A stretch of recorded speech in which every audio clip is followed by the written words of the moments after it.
Let's say you're writing songs with your band and you want to get a bit of a 90s trip-hop vibe going. Your bass player then takes this as a cue to start playing the bass line to Glory Box by Portishead. And you think to yourself, well, bit unimaginative, but okay. And as you're playing around it, you realise what an unusual sequence it actually is, and you're not entirely sure how to navigate your way around it. Well, don't worry, because part of the benefit of it being such a familiar sequence is there are lots of musical examples we can be influenced by, that is to say, steal from. So let's check a few of them out. Alright, first of all then, let's go over the bass line and look at what makes it an unusual sequence. So the bass line goes like this.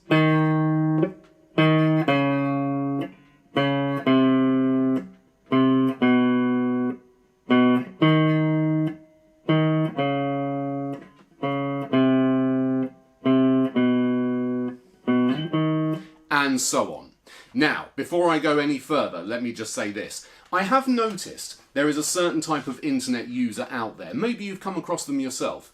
They often jump in on comments sections and start their posts with things like, actually, I think you'll find that, and you're wrong to say this because actually that, and things like that. Now, whether you consider these people to be noble guardians of truth and accuracy, or lonely pedantic virgins who are desperate for validation, that doesn't really matter. The fact is, they might have a valid point to make here, and that is, that bass line is not, of course, Portishead, strictly speaking. That is a sample taken from a song called Ike's Rap 2 by Isaac Hayes. And it's not originally in that key. Portishead did it in the key of E flat minor. It was shifted up in pitch, I would imagine, because Beth Gibbons found that better to sing over.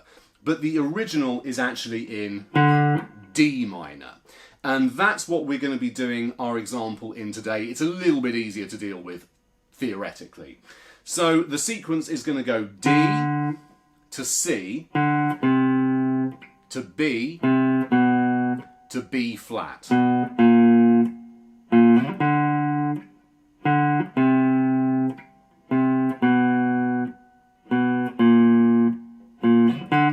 Sounds great. So what is it about it that's unusual? Well, if we just look at that from the perspective of intervals for a moment, you're beginning on a root note, in this case D.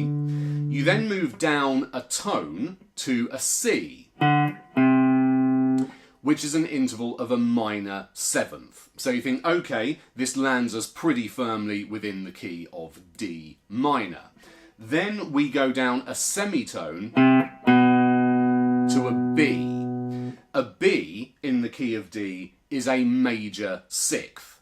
So we've gone from a minor seventh to a major sixth. And you think, okay, a little bit unusual, but not unheard of, certainly. We might be going for a kind of a bluesy soul vibe, so we might be using a Dorian scale or a Mixolydian scale.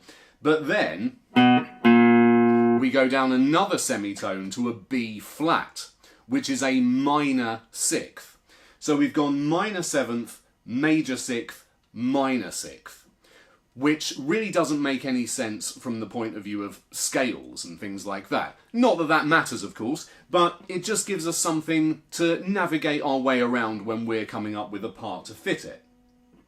It's part of what makes it such an enigmatic, kind of compelling sounding thing, because it doesn't ever fully commit to being major or minor. It kind of weaves between the two.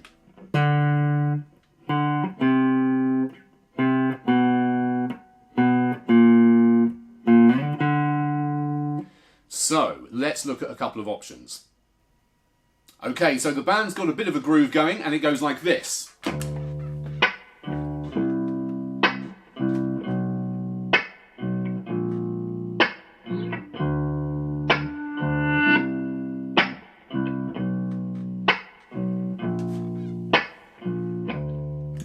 And they're waiting patiently for you to join in. So option one would be to go back to the original Isaac Hayes source material and do something quite understated with chords. You could even just restate the tonic D minor chord in the background and let the bass line do all the harmonic work, something like so.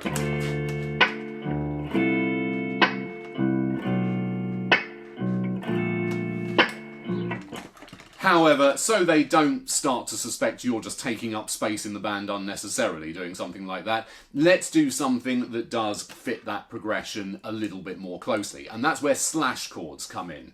That is to say, chords with an altered note in the bass.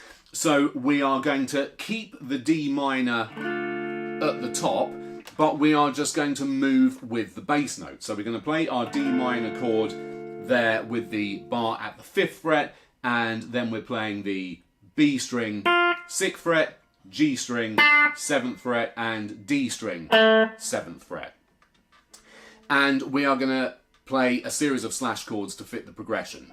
So we're going to go D minor, then we're going to go D minor over C.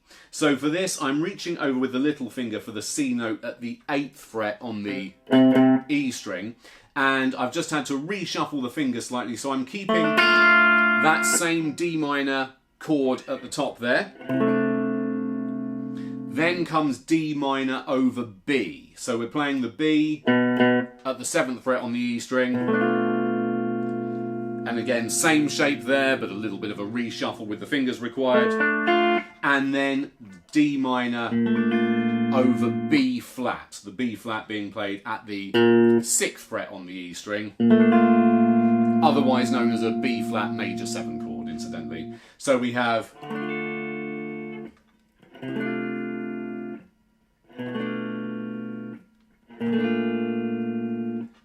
very, very simple, in principle anyway, but you could fool people into thinking you're quite sophisticated with something like that. Add a little bit of tremolo, a little bit of delay maybe.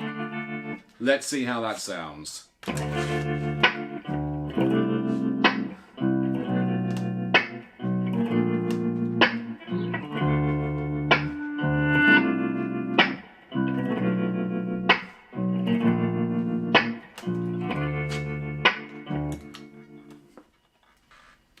Okay, but let's say you want to do what Portishead did and get a little bit heavier and a little bit rockier at a certain point in the song. So your best bet for getting heavy and rocky is going to be going to the humble power chord. So we could try and follow the sequence around using a set of power chords, which would give us D5, D power chord, C5, B5, and that's where things go a little bit wrong, I would argue. When we come to the B in the bass line, if we play the B as a power chord, the 5th above B is an F sharp. And in the context of D, an F sharp is a major third. And if we suddenly include a major third within this sequence that has been predominantly minor, that really makes it sound like we've gone all over the place. Although, I suppose, honourable mention should be given to Dead Leaves and the Dirty Ground by the White Stripes, that has a riff that follows the exact same sequence in the key of A.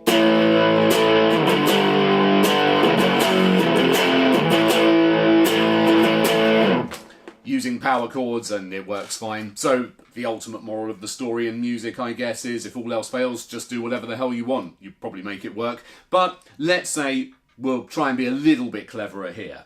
So I would say a better thing to do when that B note occurs in the bass, if you're following it around using power chords,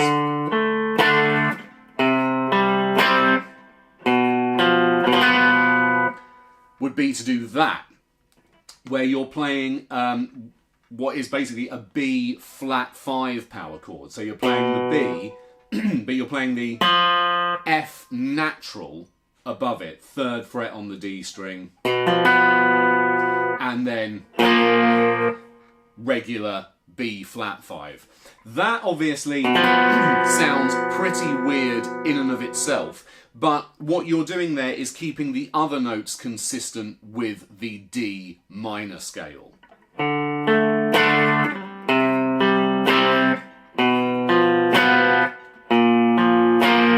And adds a nice little bit of spicy drama in there as well. Let's hear that in context.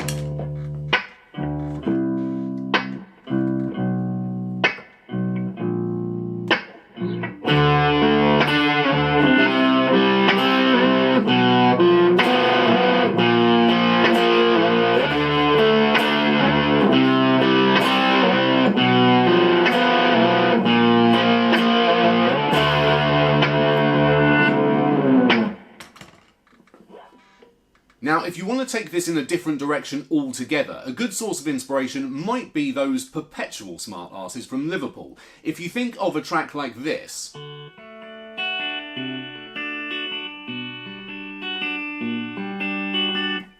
Dear Prudence by the Beatles, of course, you might notice a couple of things. Firstly, it's that same bass line, in the same key, funnily enough.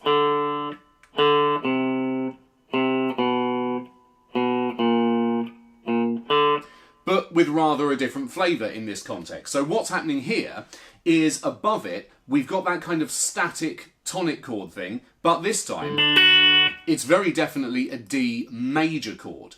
So there's nothing that says we have to play this sequence as a minor one. By playing the tonic as a D major, we've kind of recast all those intervals in the bass line. They have quite a different relationship with the chord. So, for example, if we establish D major as our root, it's the minor intervals that suddenly sound kind of a little bit out of place, in a good way, a little bit unstable. We have the minor 7, then the major 6th kind of sweetens things, kind of stabilises things before the minor 7 destabilises them slightly. So we've kind of inverted the sequence and the effect the intervals have. So what I'll do here is just establish a bit of a major tonic chord above the bass line there. I'll play it up here on the neck, I think,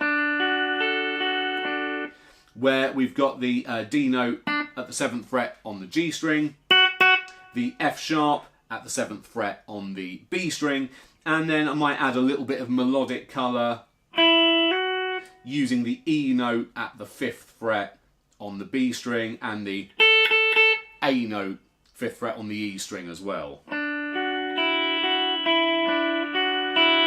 Something like that. I add a little bit of a uni-vibe effect as well to really ramp up the psychedelia. Right, let's see how that goes.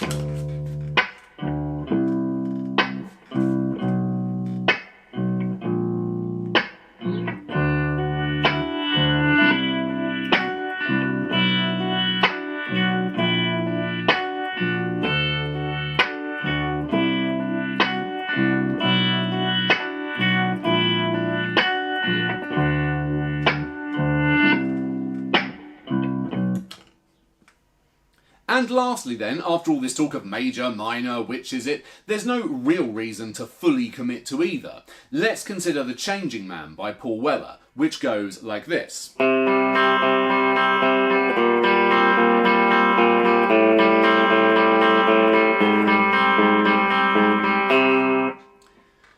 People were definitely listening to Isaac Hayes and the Beatles a lot in the 90s, that's my feeling. In this song, we have that same bass line, yet again. It's in the key of C this time, but it's the same sequence. And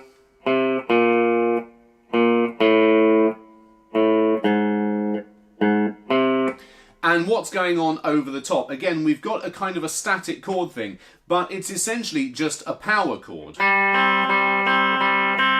It's playing the root note, the C, and the 5th, the G. But obviously on the higher strings to give it a nice kind of jangly sort of effect.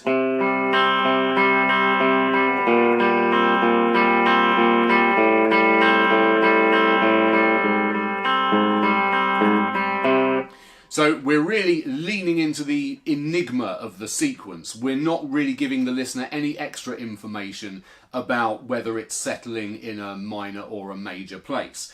So we could add something like that to this. I'll play, again, high up on the neck, as Paul Weller did. I'll play the D, the root note here, 7th fret on the G string again, and I'll play the A, the 5th, on the E string at the 5th fret. And see if we can play a little bit of a sequence there.